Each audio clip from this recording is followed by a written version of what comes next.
In October 2025, Sean Diddy Combs was sentenced to 50 months in prison after being found guilty of 2 federal counts of transportation for prostitution. The jury acquitted him of the most serious charges of human trafficking. The camera pans over magazine covers, press clippings, and liquor bottles, while a voiceover asks, "How does a music, fashion, and media mogul go from being a billionaire to facing 50 months behind bars?"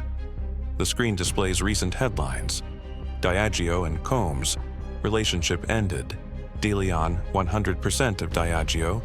Revolt TV, employees take majority control. Diddy leaves, and Sean John out of Macy's. These data anticipate the crisis that we are going to unravel. The promotion. Sean Diddy Combs was born in the neighborhood of Harlem, New York, on November 4, 1969. The son of a father murdered when he was a child and a mother who raised him alone, Combs grew up between Harlem and Mount Vernon, developing a resilient and ambitious character. From a young age, he was attracted to music and the potential of the hip-hop scene of the 80s. Upon graduating from Howard University in Washington, D.C., he returned to New York determined to carve out his own path in the music industry. In 1990, he joined Uptown Records as an intern, where his ideas and energy quickly gained attention. He rose to head of A&R, signing emerging talents such as the Jodeci Group and budding star Mary J. Blige. However, differences with the board of directors led him to a breaking point, and he was fired in 1993. Far from being discouraged, Combs decided to found his own record label. That same season, he created Bad Boy Entertainment, a small company with big aspirations.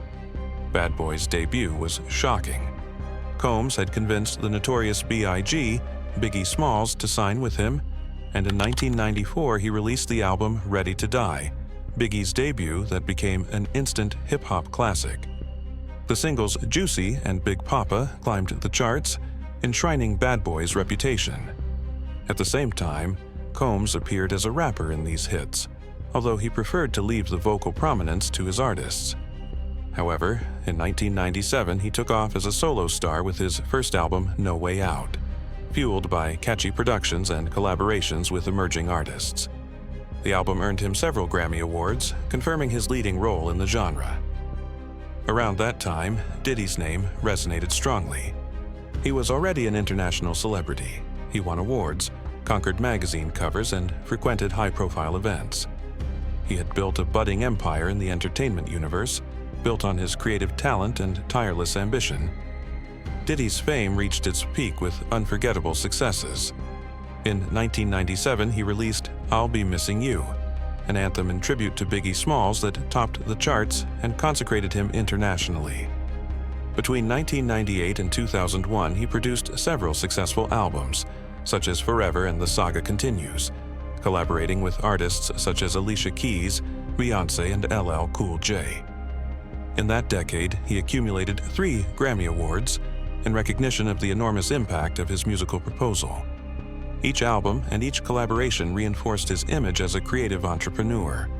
With music as his main driving force, Diddy was slowly expanding his influence in the entertainment business, making it clear that his ambition wasn't limited to the microphone. Business expansion. After dedicating himself in music, Combs expanded his reach into other business fields. In the late 90s, he launched his fashion brand, Sean John, a men's clothing line that soon gained popularity. His designs hit big box stores and catapulted the entrepreneur into the world of haute couture. Combs became one of the first black artists to win a CFDA, Council of Fashion Designers of America, award. In addition to clothing, the Sean John brand included fragrances and accessories, consolidating its presence not only in music, but also in the fashion sector. The reach of his empire continued to grow in the following decade. In the alcoholic beverage industry, Combs sealed strategic alliances that brought him enormous profits. He became the face of Ciroc Vodka and later De Leon Tequila, participating in deals with large corporations that boosted his finances decisively. These alliances with luxury brands earned him multi-million-dollar income and reinforced his image as a shrewd businessman. At the same time, Combs ventured into the media. In 2002, he co-created the series Making the Band, a musical reality show that attracted thousands of viewers and helped launch new stars. In 2013, he founded Revolt TV, a cable television network dedicated to hip-hop culture, demonstrating that his vision of music extended to audiovisual entertainment. Revolt offered a mix of music videos, reportage, and social programs, reflecting Combs' commitment to his home community and popular culture. Philanthropy completed this expansive stage. In 2016, she opened a high school in Harlem in her name, focused on providing educational opportunities in her home community. Part of his fortune was allocated to scholarships and social projects, reinforcing the image of a businessman committed to giving back to society. By the beginning of the following decade, Diddy's global influence was indisputable. His projects reached several continents, and he was recognized as one of the most powerful and successful figures in world entertainment. Big business. At the peak of his career, Diddy was not just a musical star, but the brains behind a conglomerate of companies. In his own words, he presented himself as the CEO of Bad Boy Worldwide Entertainment Group and Sean Combs Enterprises, corporate structures that ranged from music production to marketing. Through these subsidiaries, he managed his record labels, the development of commercial brands, and participations in entertainment projects. Bad Boy Records continued to market hit records, while other companies created by Combs were dedicated to event management, television, and licensing. Combs' ability to generate business was reflected in his numbers. For several years, he was listed as the entertainment industry's billionaires, with an estimated net worth in the hundreds of millions of dollars. Boosted by his endorsement deals, including partnerships with mobile technology and energy drink companies, his fortunes seemed to be growing unchecked. Among its companies were digital music distributors, film and television production companies, and online platforms that continued to multiply. This true corporate empire consolidated his figure as a multifaceted tycoon.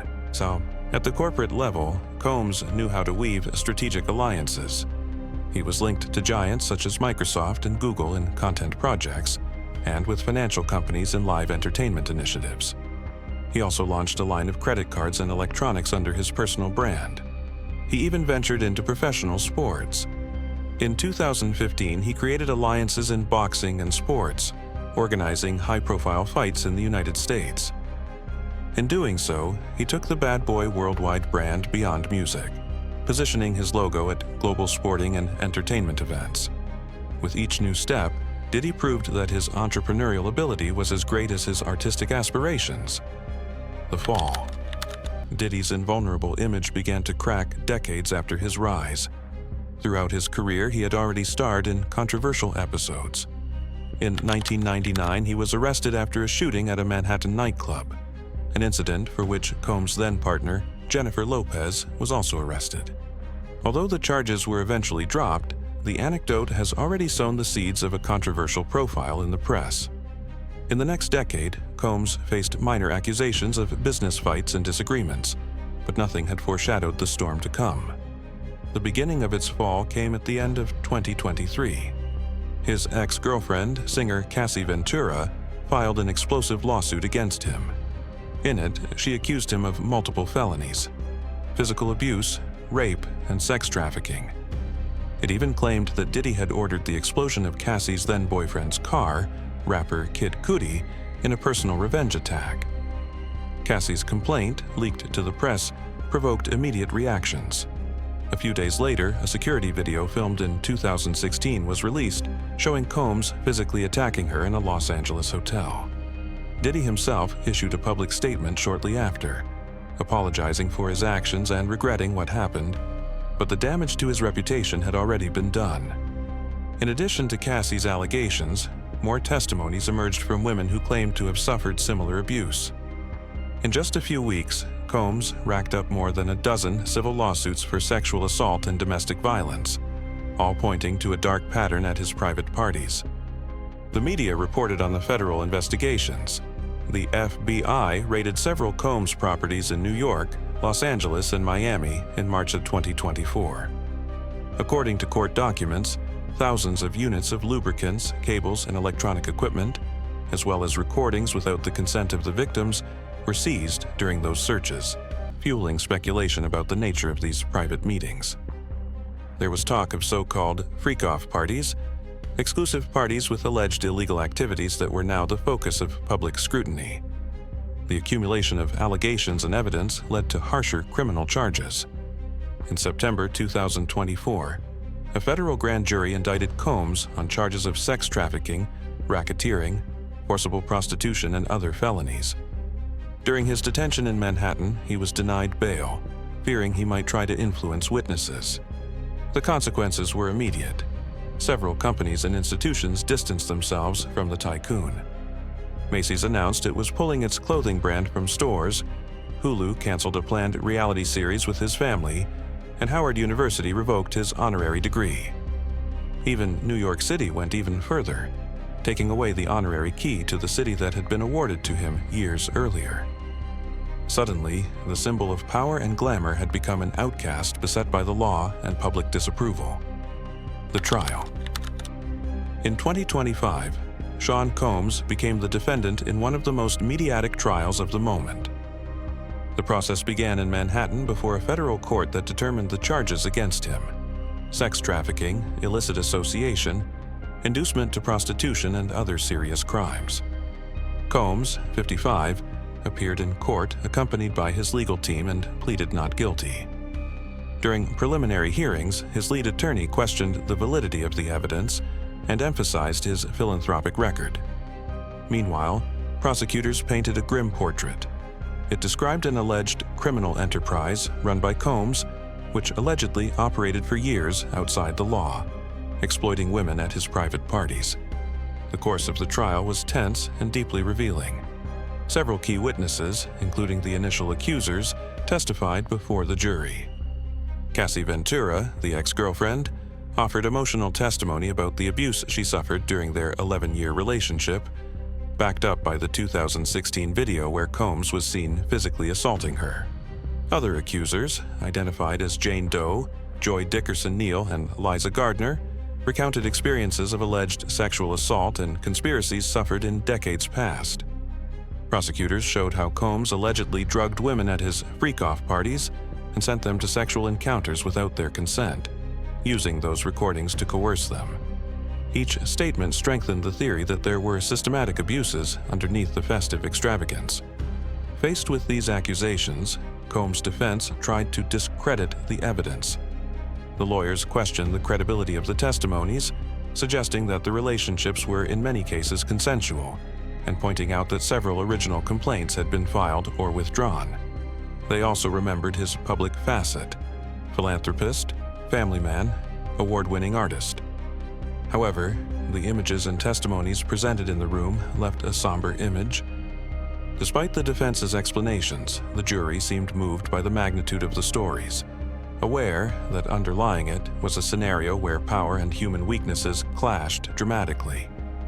After weeks of deliberations, the jury announced a mixed verdict on July 2, 2025. Combs was convicted of 2 counts of transportation for the purpose of prostitution, but was acquitted of the more serious charges of sex trafficking, kidnapping, and racketeering.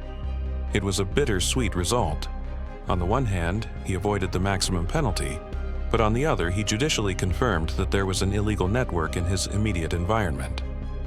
At that moment, his mother, Janice Combs, was in the living room watching the outcome with the rest of the family. According to witnesses, as jurors read the verdict, Diddy prayed with his fist raised and then hugged him, showing relief despite the accusation. After the verdict was known, the final sentence was pending. The judge scheduled the sentencing hearing for October 2025, which meant Combs would remain several months longer behind bars than he had already served since his arrest in 2024. During that time, he remained in federal custody in Brooklyn, separated from his family and the reins of his businesses. Media around the world kept the focus on the case, following the movements of his legal team and the possibility of appeals day by day. The victims, for their part, were satisfied that part of the accusation had prospered. At least the justice system recognized that something had happened.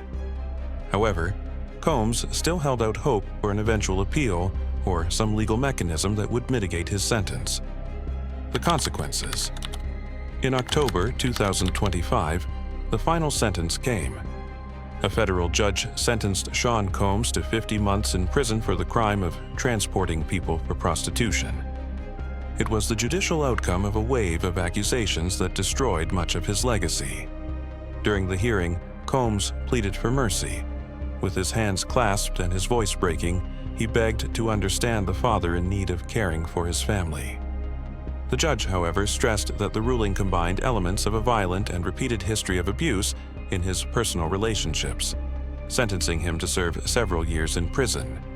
The conviction marked the definitive fall of his empire. Hours before the sentencing, Combs had been fired from multiple companies. He irrevocably resigned from the management of Revolt TV, Macy's removed his clothing brand from its showcases, and he lost the rights to his Ciroc vodka and De Leon tequila after settling disputes with his partners. Even his music catalog, which was once his greatest asset, came under pressure by court order.